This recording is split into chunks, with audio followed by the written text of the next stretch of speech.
Hello, this is Adam Bernard with AutoPerspectives, and welcome back to our weekly news roundup. This will be a supersized episode. As you can see by the logo here on the front page, the Goodwood Festival of Speed. Now, historically, the Goodwood Festival of Speed in the United Kingdom has been more of a classic car show focused on performance and racing cars. But over the past several years, it has been host to more modern vehicles and has also become a stage for launching new products. So we saw a number of new production and concept vehicles unveiled at Goodwood this year. So we will touch on a few of the more significant debutantes as we go through this week's broadcast. We will start with a legendary British brand, which is MG. If you have not been keeping up, MG is now owned by Shanghai Automotive, so it is China-based. But they are still trying to retain their Britishness and actually brought two concept vehicles to Goodwood this year. The first is the MG Go. This is a small electric hatch, reportedly inspired by classic MGs like the MG VGT, the 6R4, and the Metro Turbo.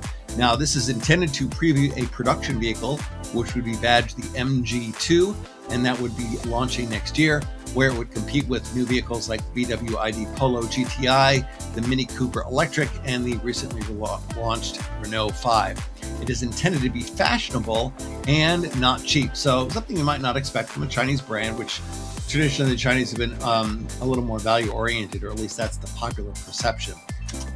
Now, we don't have a lot of interiors on the MG Go as a concept. There is no interior that was shown, so we don't know what's inside. It might be an exterior-only model, and we don't have any technical details, although we know that MG has been fairly adventurous in some of their technology, notably semi-solid-state battery technology. The MG Go was designed in London and is intended to be an iconic model for the brand. So, again, this will not be the cheapest B-segment hatch on the market, but is intended to compete with some of the more fashionable players out there. A little less real, as it were, is the MG Cyber concept. This is a mid-size 5-seat SUV coupe, so something in the vein of a Porsche Macan or a Xiaomi YU7. It also has, as you can see in the images here, a passing resemblance to the much more expensive Ferrari Purosangue. This vehicle was not officially confirmed for production, but is expected to go into production in the next few years. Although MG has hinted that if they do build it, it might only be sold in China. It's described as a statement of intent for the future of the brand. We've seen the MG brand slowly start to work its way up market as they get out of very value-oriented hatchbacks and SUVs. And so this would be the obviously new flagship for the brand. Of course, the British were not the only brands that were showcasing themselves at Goodwood. Mercedes brought the AMG CLA45. This is the first high-performance entry off of Mercedes' new MMA architecture, and that is the multi-energy architecture that is underpinning all the new entry luxury variants for Mercedes. The new CLA AMG is offered in both sedan and wagon variants, so if you're a wagon enthusiast, bonus. It's got AMG grills, full with light bars and active rear spoilers on the back. As you can see, visually it's not radically different from the CLA that's already on the road. You don't see as much drama here as we saw with the electric M3 that was shown last week. Under the skin, things get a little more interesting. It uses 3 axial flux motors. This is the same technology that we see in the larger AMG GT 4-door coupe. These were developed by YASA, the Mercedes subsidiary. It features a standard heat pump and a larger 94 kilowatt-hour battery from the C-Class electric. And this means you get the higher performance without sacrificing the range. In this case, the EPA equivalent is about 360 miles. So definitely competitive. And that's with 671 horsepower in total. That can be delivered solely through the 2 rear motors. The front motor engages when extra traction is required. And they're claiming a 0 to 100 kilometer per hour time of about 3 seconds, which is pretty darn impressive, especially at this price point.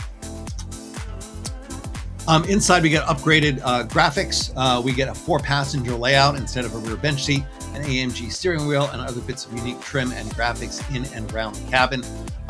Like the AMG GT 4-door coupe, which is also purely electric, the CLA gets the AMG Force technology, which includes simulated engine sounds and simulated gearbox shifts. And that includes vibrating front seats and plenty of pops and crackles like an honest-to-God real internal combustion engine. It also has a predictive battery management system that maximizes performance over the course of a fast lap. So there have been some modifications to let you take this onto the track without feeling that you're sacrificing anything. And there's upgraded brakes underneath to make it stop as easily as it starts. So overall, it looks like AMG's got a couple of really competitive EVs out there, and there is certainly more to come. If we switch over to sports cars, let's look at Renault's Alpine. Alpine is rebooted as a purely electric performance brand, kind of the French counterpart to Porsche. And this Alpine A110 Future is a preview of the next generation fully electric one, A110, using the new Alpine performance platform. But it's actually wearing the bodywork of the current A110. So we do expect some visual changes when the production vehicle shows up next year. However, at Goodwood, we did learn a little more about the technical side of the next-gen A110. It is an 800-volt architecture. That means very fast DC charging. It has 2 batteries. So rather than have one battery mounted in the center of the floor pan, there's one battery over each axle to provide a 40 to 60 weight distribution, and also allowing a much lower profile vehicle. There are 2 motors in the back, a silicon carbide converter and active torque vectoring. They're targeting a curb weight of about 3,300 pounds, 900 pounds heavier than today's very light A110, but still relatively light for a fully electric sports car. Estimated range, the EPA equivalent is about 300 miles, so not too bad there. And Alpine has indicated that the rear battery could be swapped with an internal combustion unit. Now, initially, Alpine was intended to be fully electric. They have sort of said, given what's going on with EV demand, we may want to consider making internal combustion available in our future products. They haven't committed anything yet, but they haven't completely closed and latched the door. One notable goal here, the new A110 is designed to compete 3 laps of the Nürburgring without the battery derating, in other words, losing performance to the heat.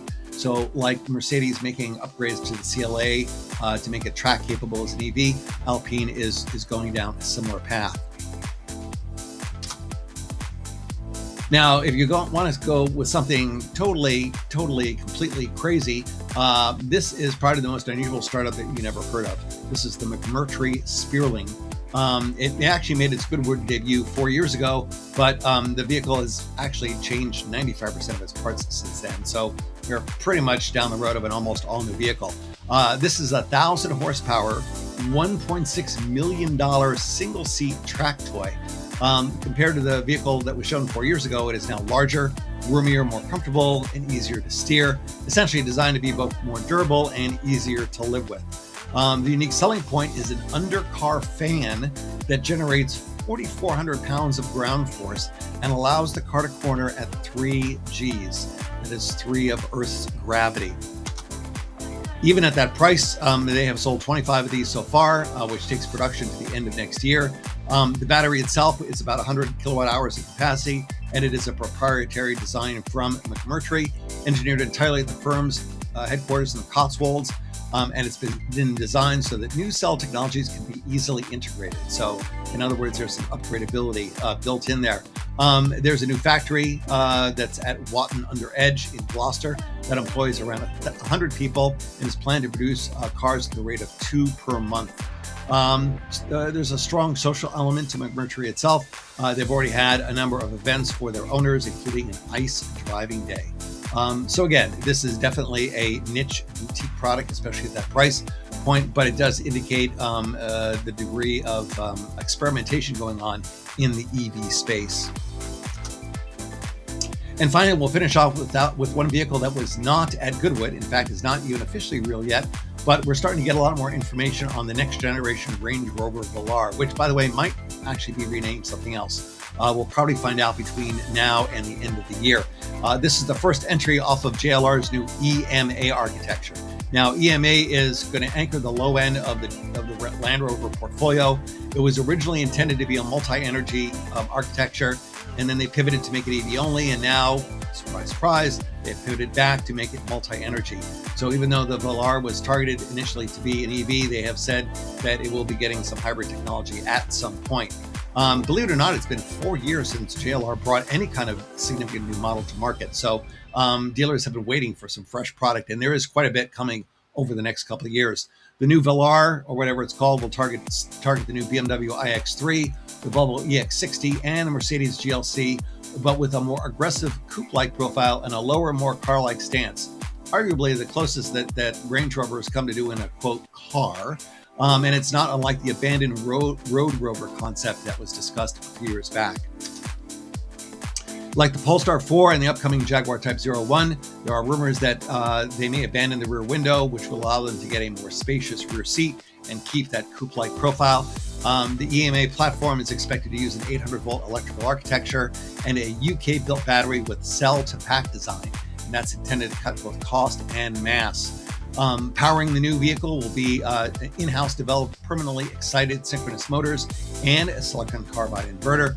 The new technology is designed to be 40% more efficient than JLR's first EV, which was the Jaguar I-Pace that was launched back in 2018. As the Velar nears its 10th year in the market, there's been some speculation about whether Range Rover would continue to build the old Velar alongside this new vehicle. Personally, I think that the old Velar, as nice as it is probably in need of some additional updates, but we'll have to wait until the new vehicle makes its debut to find out what exactly JLR's plans are.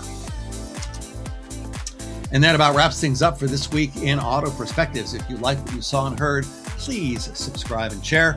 Visit AutoPerspectives.net to check out the blog and look for me on LinkedIn and Substack. And I will see you back here next week. So long.